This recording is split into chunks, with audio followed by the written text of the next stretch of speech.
Morning student.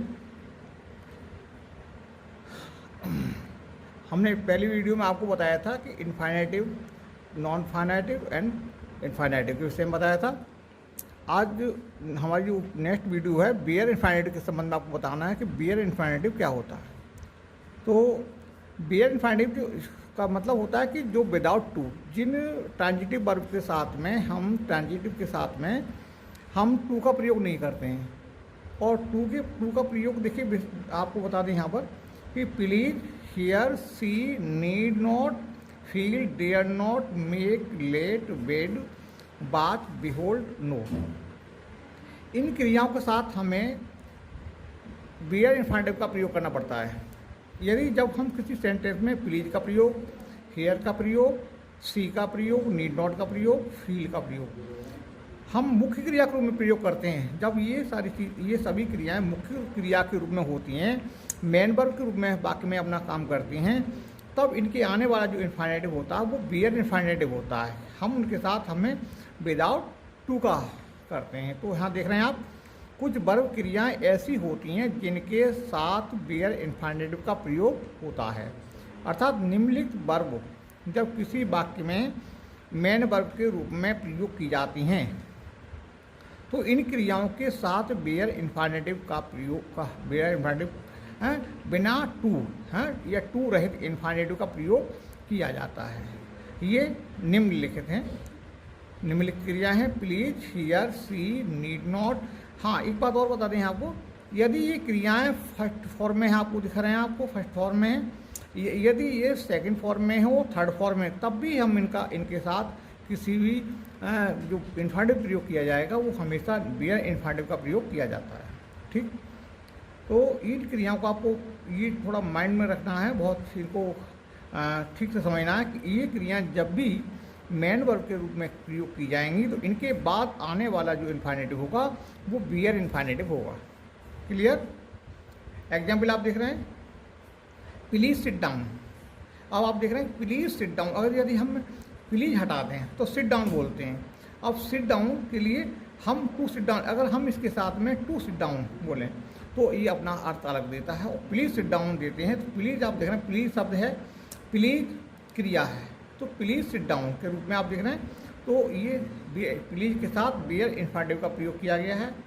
आई सा him beep. अब देखिए यहाँ पर आई सा हिम बीप, मैंने यहाँ पर दोनों तरह से आपको दिखाया। आई सा हिम बीप, मैंने उसको रोते देखा। आई सा हिम बीप, मैंने उसको रोते देखा। तो आई सा हिम टू बीप, तो टू वाला जो है आप देख रहे हैं इनकरेक्ट है, ये आपका सेंटेंस करेक्ट है और ये आपका सेंटेंस इनकरेक्ट है। इसी प्रकार आपका सेकंड सेंटेंस है आई फेल्ट हिम। जैसे मैंने आपको बताया कि फील का आप देख रहे हैं, फील का फर्स्ट फॉर्म है, यहाँ फेल्ट है, क्रिया की सेकंड फॉर्म का प्रयोग किया गया है। I felt him to improve, ये रॉन्ग है, आप देख रहे हैं I felt him to improve. लेकिन क्यों कि फील के साथ हमने टू का प्रयोग लगा दिया, जबकि मैंने आपको पहले बताया था कि फील के साथ बेयर इनफाइनेटिव का प्रयोग किया जाता है। करेक्ट सेंटेंस होगा इसका I felt him improve. Clear? Second sentence आपका you need not to go. अब नीड नॉट आप देख रहे हैं, नीड नॉट का प्रयोग किया गया है, मेन वर्ब के रूप में किया गया है। You need not to go, ये इनकरेक्ट सेंटेंस है आपका। करेक्ट सेंटेंस होगा इसका यू नीड नॉट गो। ये टू, हमने नीड के साथ टू का प्रयोग किया है, ये गलत है। ये क्योंकि ये हमारे नियम के अनुसार हमने बता दिया कि नीड नॉट के साथ बेयर इनफाइनेटिव का प्रयोग किया जाता है। यू नीड नॉट गो, ये आपका करेक्ट सेंटेंस है। दूसरा देखिए, यहाँ पर हमने आपको बताया था इन क्रियाओं के साथ बेयर इनफाइनेटिव का प्रयोग किया जाता है। सेकंड कि हम बेयर इनफाइनेटिव का प्रयोग और कहाँ करते हैं, देखना है जब डू डिड का प्रयोग इम्फेसिव के लिए किया जाता हो। जब डू डिड का प्रयोग इम्फेसिव के साथ, मतलब जोर देने के लिए, किसी चीज को बलपूर्वक कहना, इम्फेसिव का मीन्स होता किसी भी बात के लिए हम बलपूर्वक यदि कहते हैं तो उसका मतलब हम डू डिड का प्रयोग किया जाएगा। जैसे आई डू गो, आई डू गो मतलब मैं जाता हूँ। हाँ, जैसे कोई व्यक्ति पूछे कि कौन जाना चाहता है वहां पर, तो कह सकते आई डू गो, मैं जाता हूँ। इसका मतलब मैं जाता हूँ 100% it is correct. I do गो, मैं जाता हूँ। अर्थात आप सभी को समझ लेना चाहिए कि इसमें कोई डाउट वाली बात नहीं है कि मैं जाता हूँ। इसका बलपूर्वक कह रहा है कि I do go. He did him see, he did him see का ही डिड सी मी, यहाँ पर भी आप देख रहे हैं आई डू गो, डू डिड के साथ प्रयोग में आपने देखा कि इसके साथ भी हम बेयर इन्फिनिटिव का प्रयोग करेंगे जब किसी सेंटेंस में हम डू या डिड का प्रयोग एम्फेसिस के लिए करते हैं। दूसरा नेक्स्ट सेंटेंस हमारा ही डिड सी मी। अब हम डिड के रूप में अगर प्रयोग करें, दूसरी तरह से कहें तो ही डिड टू सी मी। हाँ, अर्थ चेंज हो जाएगा इसका। ही डिड सी मी अर्थात उसने मुझे देखा, उसने मुझे देखा। क्लियर सॉलिड है, इस बात से मैं अपनी पूरी तरह से एश्योर हूं कि उसने मुझे देखा। अगर वो ये कहे कि मुझे नहीं देखा आपने, तो ये गलत है। इसका मतलब है कि उसने डिड का प्रयोग ये स्पष्ट कर रहा है कि उसने मुझे देखा। ये इट इज क्लियर।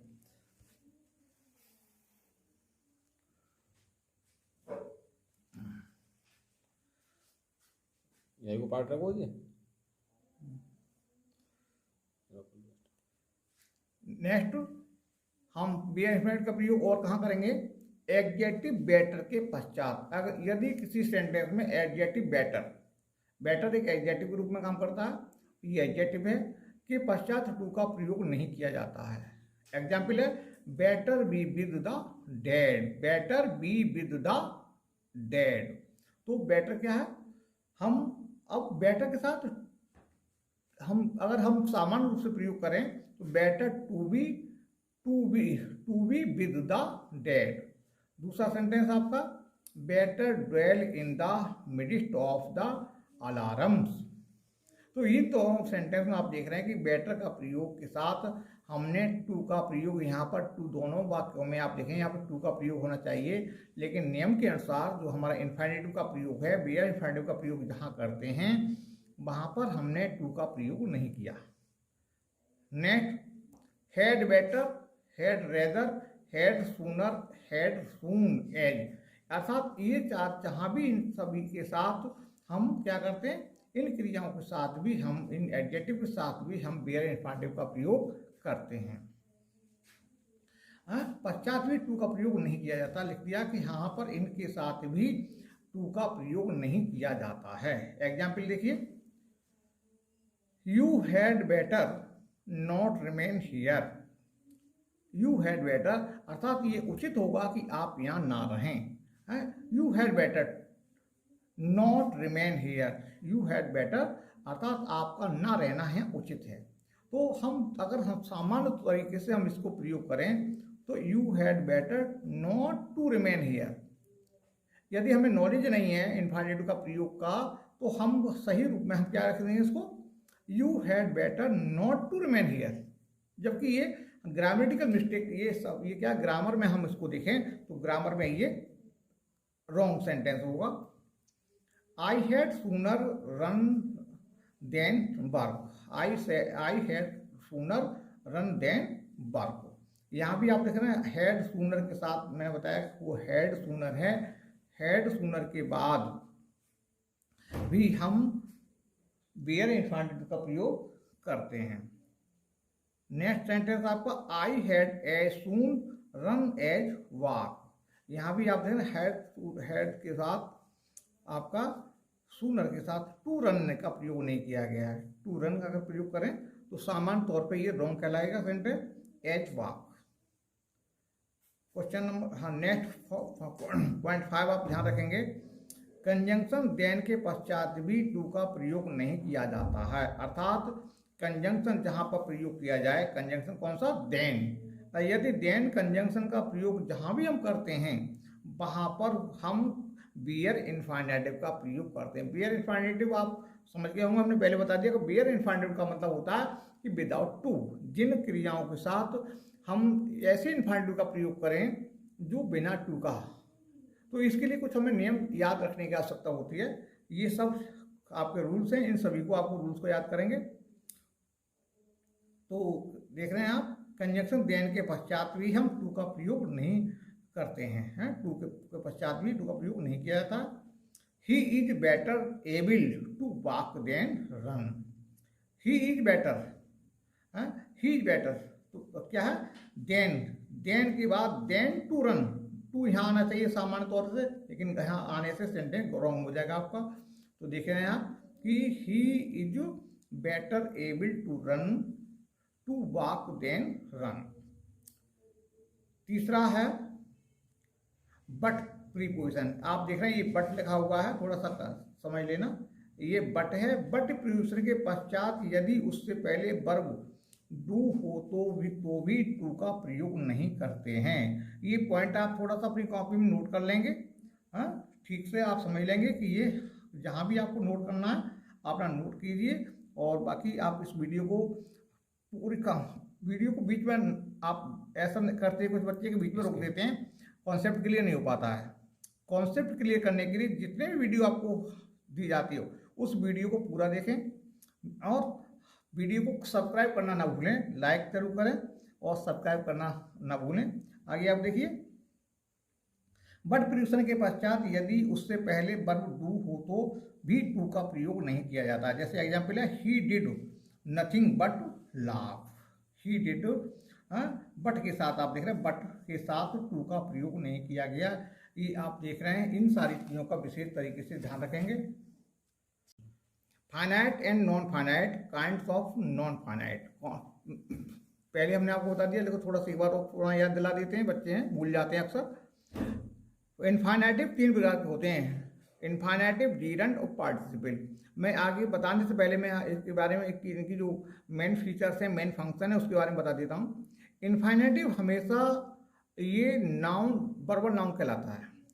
जीरंड भी आपका वर्बल नाउन है, लेकिन पार्टिसिपल जो है ये आपका एडजेक्टिव का कार्य करता है। जिस प्रकार से एडजेक्टिव जो नेचुरल एडजेक्टिव होते हैं वो काम करते हैं, उसी प्रकार से ये आपका एडजेक्टिव का कार्य करता है। इनफाइनेटिव का आपने समझ गया होंगे इनफाइनेटिव किस तरह से काम करता है। नेक्स्ट वीडियो में हम इनफाइनेटिव की छोटी छोटी बातों के विषय में बताएंगे कि इनफाइनेटिव की छोटी छोटी कमी हम पूरे सेंटेंस को कहाँ पर रॉन्ग कर देती हैं। फिलहाल आप इतना ही समझिए कि इनफाइनेटिव का आपको समझ लेना है कि इनफाइनेटिव का फंक्शन क्या है। मैंने आपको बता दिया, पहले वीडियो बता दिया और फिर बताना चाह रहा हूँ। थोड़ा सा ये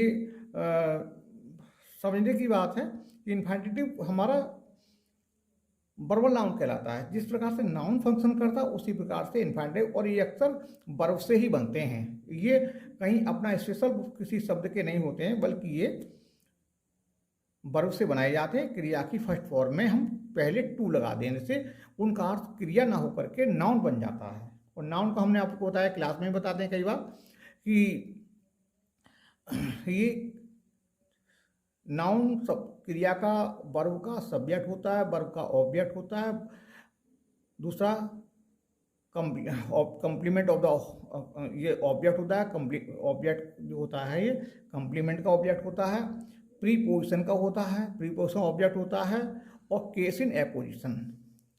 केस ऑन अपोजिशन के बारे में मैं आपको बता दूं, जैसे कि जब किसी नाउन का प्रयोग कॉमा लगाने के बाद दूसरा नाउन आ जाता है, किसी एक व्यक्ति के दो नामों से संबोधन करते हैं, तो उससे हम केस इन एपोजिशन बोलते हैं। फॉर एग्जाम्पल जैसे राम, राम है, Ram our principal came in the class. Ram क्या है, राम और प्रिंसिपल दोनों एक ही शब्द को प्रयोग किया गया है, राम है अवर प्रिंसिपल। तो कॉमा लगा करके केस इन अपोजिशन हम कॉमा लगाते हैं, एक नाउन के बाद दूसरा नाउन। अवर प्रिंसिपल ये भी हमारा, राम क्या है प्रॉपर नाउन है, अवर प्रिंसिपल आपका क्या है, ये कॉमन नाउन है। प्रॉपर नाउन, कॉमन नाउन दोनों का प्रयोग एक साथ किया गया, इसीलिए हम इसको केस इन अपोजिशन बोलते हैं। तो ये प्रिंसिपल दोनों शब्दों का हमने जो संबोधन किया, एडिशन किया है, वो आप देख रहे हैं कि एक ही व्यक्ति के लिए आया है। राम कोई और नहीं और प्रिंसिपल कोई और नहीं, राम और प्रिंसिपल दोनों का शब्द हमने यानी अपना अर्थ स्पष्ट करने के लिए बता दिया कि राम है comma our principal came in the class. तो इस तरह से आपका एक नाउन के 5 फंक्शन होते हैं। तो उसी प्रकार से इन्फाइनेटिव के भी 5 फंक्शन ही होते हैं। जीरंड भी इसी तरह से काम करता है। जीरंड का जब क्रिया की फर्स्ट फॉर्म में आईएनजी का प्रयोग करते हैं तो वो जीरंड एंड प्रेजेंट पार्टिसिपल दोनों सेम होते हैं। लेकिन इनको समझना थोड़ा सा सीरियस है, थोड़ा सा समझने की जरूरत है। हम नेक्स्ट वीडियो में इसके विषय में पूरी जानकारी देंगे आपको। और वीडियो हमारी अंत तक देखें, जितनी वीडियो है उसको वीडियो को पूरा देखें, वीडियो को सब्सक्राइब अवश्य करें और लाइक जरूर करें, जिससे आप हमें प्रोत्साहित करते रहेंगे। हम आपको नए नए वीडियो आपको सर्व करते रहेंगे और आप देखते रहेंगे। पार्टिसिपल के बारे में, पार्टिसिपल आपके 2-3 प्रकार के होते हैं, present participle, past participle and perfect participle. ये अक्सर एडजेक्टिव का कार्य करते हैं। तो इन्फाइनेटिव का प्रयोग इसकी विशेषताएं तथा इसकी वाक्य में भूमिका हम आपको पहले ही विस्तार से बता चुके हैं। Difference between finite and non finite. देखिए, मैं बार बार आपको फाइनाइट नॉन फाइनाइट की तरफ ले जाता हूँ कि इसको आप सीरियस तरीके से समझें, बहुत ही अच्छी तरह समझने की कोशिश करें। काफ़ी प्रयास किया मैंने आपको पहुँचाने तक, लेकिन फिर भी बार बार मैं आपको पुनः याद दिला देता हूँ फाइनाइट एंड नॉन फाइनाइट। वे क्रिया वर्ब जो प्रायः वाक्य में अपने सब्जेक्ट के नंबर, पर्सन अथवा टेंस से प्रभावित हो जाएं, वे क्रियाएं वर्ब फाइनाइट कहलाती हैं। याद रखने बात है कि ऐसी वर्ब जो किसी वाक्य में, किसी भी सेंटेंस में अपने सब्जेक्ट के वर्ब का सब्जेक्ट फर्स्ट पर्सन है, सेकंड पर्सन है, सिंगुलर सब्जेक्ट है या प्लूरल सब्जेक्ट है, या प्रेजेंट में है, पास्ट में है, फ्यूचर में है, किस टेंस में है, तो क्रियाएं हमेशा चेंज हो जाती हैं। हेल्पिंग वर्ब की आवश्यकता पड़ती है। वर्ब को भी चेंज करते हैं, कभी फर्स्ट पर्सन, कभी फर्स्ट फॉर्म में, कभी सेकंड फॉर्म में। तो ये क्रियाएं आप देखेंगे कि ये क्रियाएं चेंज हो जाती हैं, और जब चेंज हो जाती है तो इसीलिए इसको फाइनाइट कहते हैं। हम इनको सीमित कर सकते हैं, अपने अनुसार इनको चेंज कर सकते हैं। लेकिन नॉन फाइनाइट का मतलब होता है कि नॉन फाइनाइट पर इनका किसी भी नंबर, पर्सन और टेंस और इन सारी चीज़ों का कोई प्रभाव नहीं रहता। ये अपने किसी भी वाक्य में, किसी भी सेंटेंस में स्वतंत्र रूप से अपना वर्क करती हैं। जैसे एग्जाम्पल देखेंगे आप, Mamta writes a letter to give. Mamta एक देने के लिए एक पत्र लिखती है। यहाँ देख रहे हैं आप, ममता सिंगुलर है, प्रेजेंट इंडेफिनिट का टेंस है आपका, ईएस लगी हुई है। दूसरा, you write a letter to give. यहाँ पर देखिए, ये फाइनाइट है आपकी, ये नॉन फाइनाइट है। टू गिव, आप सभी सेंटेंस देखें, to give, to give, to give, to give, to give, to give, ये कोई भी चेंज नहीं हुई। लेकिन यहाँ राइट आपका राइट है, राइट, यहाँ पर राइट्स है, राइट है, राइट है, राइट, राइटिंग, रिटेन और रिटेन। इसके साथ भी हेल्पिंग वर्ब भी चेंज हुई है। यहाँ पे ईएस था, सेल है, बिल, आर, हैज और हैड। अर्थात ये सभी क्रियाएं, इनको हम नॉन फाइनाइट, इनको ही फाइनाइट कहते हैं। ये आपकी फाइनाइट है। जबकि आप देख रहे हैं कि सिंगुलर सेंटेंस के साथ भी आपका है, प्लूरल सेंटेंस के साथ भी टू गिव है, आई फर्स्ट पर्सन के साथ भी गिव है, और ही सेकंड पर्सन, थर्ड पर्सन है, उसके साथ भी आपका टू गिव है। दे थर्ड पर्सन के साथ टू गिव है। सी थर्ड पर्सन के साथ टू गिव, मनोज ये भी आपका थर्ड पर्सन, इसके साथ भी टू गिव है। और आपका क्रियाएं आप देख रहे हैं, टेंस बदल गया, ये प्रेजेंट इंडेफिनिट है, ये भी प्रेजेंट इंडेफिनिट है। दूसरा, ये फ्यूचर है, फ्यूचर इंडेफिनिट है, ये आपका फ्यूचर इंडेफिनिट है, ये आपका प्रेजेंट कंटिन्यूअस है, और ये आपका पास्ट प्रेजेंट परफेक्ट है, और ये पास्ट परफेक्ट है। तो ये सब क्रियाएं आप देखेंगे कि ये क्रिया परिवर्तित नहीं हुई, जबकि ये क्रियाएं परिवर्तित हो गई। इसीलिए इसको हम फाइनाइट बोलते हैं, इनको नॉन फाइनाइट होते हैं। ऊपर परिभाषा आप देख रहे हैं कि वे क्रियाएं वर्ब जो प्रायः वाक्य में अपने सब्जेक्ट के नंबर, वर्ब के सब्जेक्ट, वर्ब के अपने वर्ब के सब्जेक्ट के नंबर, पर्सन अथवा टेंस से प्रभावित हो जाएं, वे क्रियाएं वर्ब फाइनाइट कहलाती हैं।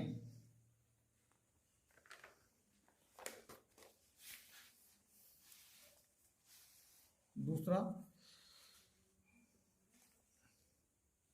Gerund. Gerund is a verbal noun.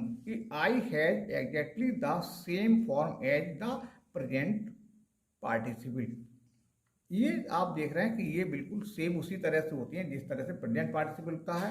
इनमें थोड़ा सा समझने की आवश्यकता है। जीरंड एवं प्रेजेंट पार्टिसिपल दोनों ही देखने में एक जैसे होते हैं। संक्षेप में दोनों का अंतर देखिए। जीरंड का प्रयोग कैसे किया गया है और प्रेजेंट पार्टिसिपल का प्रयोग किया गया है। Dancing is an art. Dancing का प्रयोग जीरंड के लिए किया गया है क्योंकि इस क्रिया का सब्जेक्ट है। तो देख रहे हैं कि डांसिंग इज एन आर्ट, नाचना एक कला, नृत्य एक कला है। अब डांसिंग का प्रयोग यहाँ पर सी इज डांसिंग, ये प्रेजेंट कंटिन्यूस के साथ प्रयोग किया गया। तो यहाँ पर ये क्या है, यहाँ पर प्रेजेंट पार्टिसिपल का प्रयोग किया, ये इस क्रिया का ऑब्जेक्ट है। सी इज डांसिंग, वह नाच रही है। वह क्या कर रही है, नाच रही है। दूसरा walking is the good for health. टहलना स्वास्थ्य के लिए अच्छा है। दे आर वॉकिंग, यहाँ पर इस क्रिया का क्या है, प्रेजेंट पार्टिसिपल में टेंस का रूप, यहाँ टेंस का रूप बता रहा है, यहाँ पर टेंस का रूप नहीं बता रहा है, यहाँ पर आपका जीरंड का रूप बता रहा है। Gambling is a bad habit, यहाँ पर दिया हुआ सम पीपल आर गैम्बलिंग, कुछ लोग जुआ खेल रहे हैं, और यहाँ पर gambling is a bad habit, gambling क्या है, ये बुरी आदत है। तो इस प्रकार से आपने देखा। अगर नेक्स्ट वीडियो में हम आपको इसके विषय में आगे और बताएंगे। चैनल को सब्सक्राइब जरूर कीजिए और हमें अपने कमेंट बॉक्स में अपनी राय दीजिए। और गुड बाय, नेक्स्ट वीडियो फिर आपसे मिलते हैं।